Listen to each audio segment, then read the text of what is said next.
r/nosleep. Posted by you/horror_writer_1717. I went urban exploring in my hometown, until I found something I wish I hadn't. I used to live in a small Pennsylvania town of a little over 5,000 people. Back in the early 1900s, it was a happening place to be.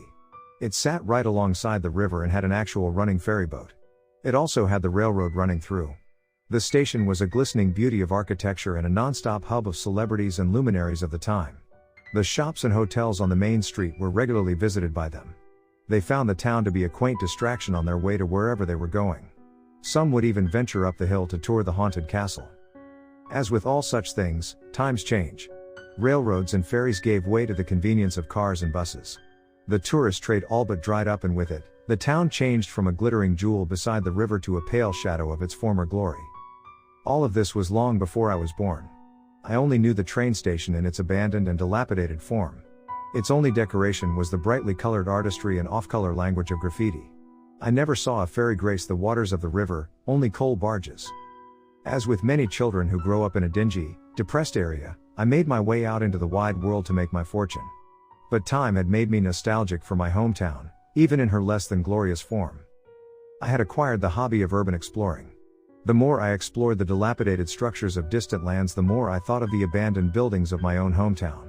Eventually, I took a trip back home. I didn't tell my mom I was in town. I wanted to surprise her after I was done exploring. I knew what she would say if I showed up there first and announced my plans, the same thing she always said. "Why do you want to break into those old buildings?" she would ask. "Aside from being dangerous, it's illegal." I did what I wanted to first, to avoid the argument. Looking back, I really wish I had heeded her advice. Maybe I would have saved myself the pain, both physical and mental. But I'm getting ahead of myself. Even in its dilapidated form, the former railroad station was impressive. It was 5 stories high, which was the tallest building in town aside from the former bank, which is now a second-hand shop. The doors themselves are 2 stories high. The outside lights that are mounted to the wall are Gothic and remind me of something you would see in a horror movie. I think the only reason they've escaped the hands of roaming vandals is that they're mounted 10 feet up. Even in the dead of night, I'm sure someone would notice a ladder against the wall as someone attempts to rip the light down. As for me, I decided to explore in that wonderful time between sunset and night. It gives me just enough time to see what I'm looking for and then take pictures in the fading light to make the whole scene look surreal. I got to the railroad station just as the sun was setting over the river. I paused and wondered at the beauty that can appear even in the mundane. I circled around the building twice, searching for any weaknesses where I might be able to enter. The signs posted on each side said, "Warning, this building is owned by the government and is monitored by video surveillance. No trespassing under penalty of law." The sign punctuated its point with a video camera picture that seemed to follow you wherever you went. I took out my phone and snapped a few pictures of the outside and the windows around the back that were covered with bars in a crisscross pattern. I zoomed in and studied them, looking for a way inside. After a bit of study, I found it. One of the windows had been shattered but was still protected by the bars on the outside. I examined the bars closely and found the screws that held them were only into rotted wood. I pulled out my small crowbar and soon I was able to squeeze inside. Once in, I found myself transported to a different world. The once opulent decorations were now detritus on the floor, but the walls themselves were covered in brightly colored pinstriped wallpaper. I carefully stepped through the room and into the next. My footsteps echoed back to me, causing me to turn and see who had followed me inside. Convinced that it was my own feet making the sound, I continued. This room was covered in the greenest design I'd ever seen. I remembered watching a documentary about old wallpaper they used to make that used arsenic to create the amazing shade of green. And now I found myself face to face with it. I wondered at the deadly beauty and if I should be breathing in the presence of the poison.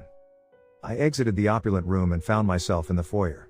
I had only ever seen this room from the outside. The hastily glimpsed marble staircases could not compare to standing at the base of the winding stairs and looking up. I took a few more pics with my phone, knowing they could never do it justice. On my way to the stairs, I glanced over at the elevator. I pried open the doors and found only an empty elevator shaft. I looked down into impenetrable darkness. I shone my phone light down but still couldn't see the bottom.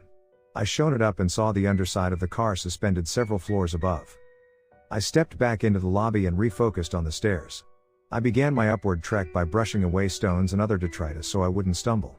I froze and threw myself against the wall when a car stopped right in front of the building and a light shone inside. What little light that had drifted in through the uncovered windows was fading quickly. I was now completely dependent on my phone to light the way. Shadows crept into the hallway where the light was unable to fight them off. What was once a long corridor had turned into a cavern of darkness. The light was only strong enough to penetrate a few feet in front of me. I contemplated turning around and abandoning my adventure. The last doorway loomed barely visible at the end of the hall. I hesitated as I approached and put my hand to the knob. It felt unnaturally cold, as if warning me of what lay inside. My curiosity turned the knob before I could object. The door slowly creaked open, making the exact same sound you hear in every horror movie. It was deafening and terrifying as it shattered the silence. The room looked like any of the other rooms I'd been in as I hurriedly flashed the light around looking for danger. The only difference was there was a large machine in the middle of the room. It was square at its base and tall like a phone booth. Cold air was pouring off it. There were 8 silver flex hoses like the hose for a dryer vent attached to it and leading away, making the machine resemble a robotic octopus. The strange thing was I didn't see any power wires leading to it. Usually, a commercial air conditioner like this used a substantial amount of power. There also didn't seem to be any visible controls. The entire machine was smooth. I heard the sound again. It wasn't anything I could easily identify. The closest I could come would be an insect chitter. Only this sounded quite loud. The insect would have either been right beside my ear or very large. I swatted at my ears and found nothing there. My brain began buzzing. Like I was standing in the middle of 1,000 beehives. Visions assaulted my mind. Stars. Earth. Falling. An explosion. Lights. Hundreds of men in suits, pointing things at me, things that hurt. The inside of my metal prison. I suddenly understood. There was a creature inside the metal box. It was giving off enough power to light a small city. I looked at the metal box again, only this time the creature helped me see through it. It stood inside, rotting away as the power was leached away from its body. I looked into its large eyes as dark as a bottomless pit. I felt the misery of being used and never allowed to return to my own kind. It showed me what I needed to do. In the basement, there was a control box that kept the power regulated and sent it off to the power company.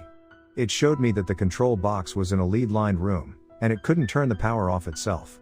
That's why the release to its prison was in a room so far away. So, it couldn't reach.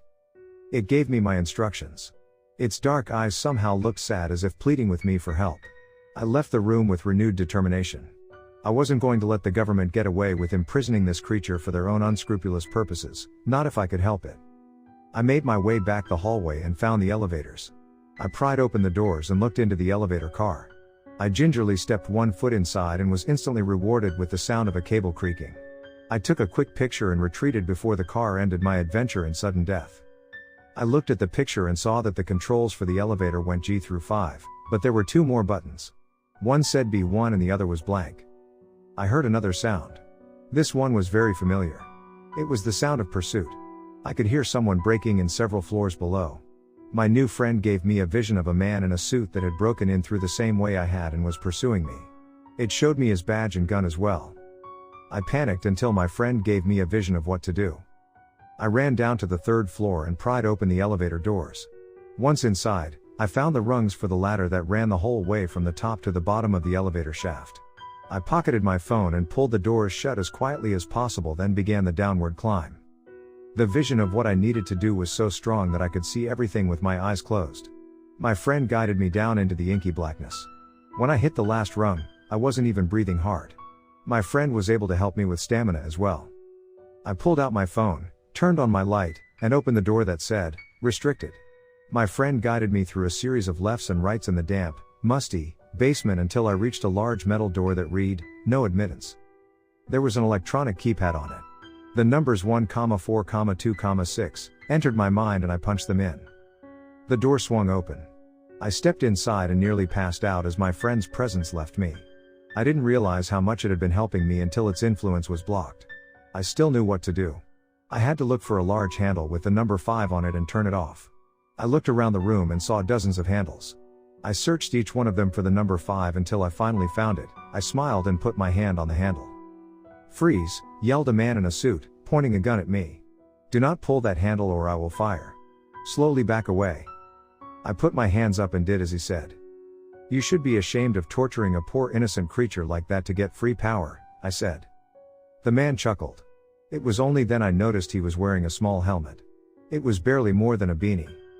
"So that's the ruse it's using now?" he said. "What ruse?" "That it's being held captive against its will, and we are some horrible people who are using it for some heinous reason."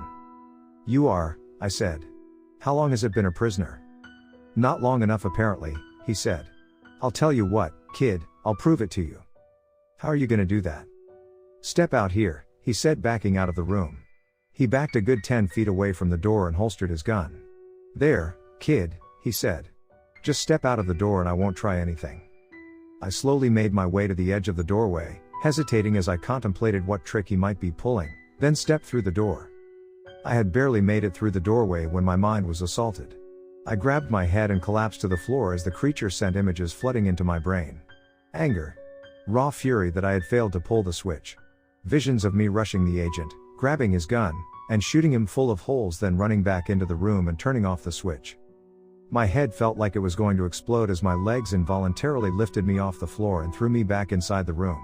The last thing that went through my mind before the commands of the thing I called my friend were silenced was the thought of my own arms ripping my body to pieces if I failed. I collapsed to the floor, breathing hard. Blood was flowing from my nose. I didn't know if it was from falling or from the psychic overload placed on my brain by the monster that was my puppet master. The man had re-entered the room. "Now do you understand?" "Not completely," I said. "Why can't it control you?" He tapped the helmet on his head. "It blocks all of its transmissions. Do you happen to have another one of those?" He reached into his pocket and pulled out what looked like a beanie and tossed it to me. I put it on, wondering if I hadn't traded one form of mind control for another. "Let me guess," he said. "It showed you a vision of a bunch of agents surrounding it." "Yes. All of those agents are dead," he said. "That creature killed them all in such a brutal and disgusting way before we were able to capture it. But if these hats are able to shield us from its influence, why didn't the metal box it was in protect me?" "You misunderstand," he said. "The box was meant to keep it immobile. It was never a power generator. The lines that enter the box are meant to keep it at a temperature where its brain functions go dormant. It takes an incredible amount of energy to keep it under control. So, it lied to me. You and many others. But why keep it here in an abandoned building? Believe it or not, this is the safest place. It's away from others, people don't even bother with or notice the building, at least most people." I smiled sheepishly and shrugged. "So, what happens to me now?" "That depends," he said. "On what?" "On if you can stay away from here and every other so-called abandoned place." "Are there more creatures being contained in other abandoned buildings? Can you keep a secret?" "Yes. So can I," he said. I waited for more of an answer. After a minute I understood. "All right, I get it," I said. "Does that mean I can leave?" He stared at me for a long moment. "Get the hell out of here," he said, aiming his thumb over his shoulder. "And don't let me see you anywhere near here again." I started for the door. "What'll you do?" I said. "Fix this containment unit before it pulls in another idiot like you," he said. I hesitantly stepped through the door. My mind wasn't assaulted like the last time, but I was sure I could still hear a faint echo of someone screaming that I had failed and would be punished. I felt my hand curling into a fist. I had to fight to keep from pummeling myself. I got in the car and drove as fast as I could away from my hometown. After I was a few miles away, the echo faded, and my fist uncurled. Only when I had made it safely home did I dare to take off the beanie. I hesitated at first, but once it was off, I didn't hear any thoughts that weren't my own. I breathed a sigh of relief, but at the same time, I worried. I didn't know how many of those things were out there hidden among the detritus of modern life, just waiting for someone unwary like me to unleash a monster. As I slept, in the far recesses of my mind that don't show themselves in the light of day, a thought intruded itself into my own. "Release me,"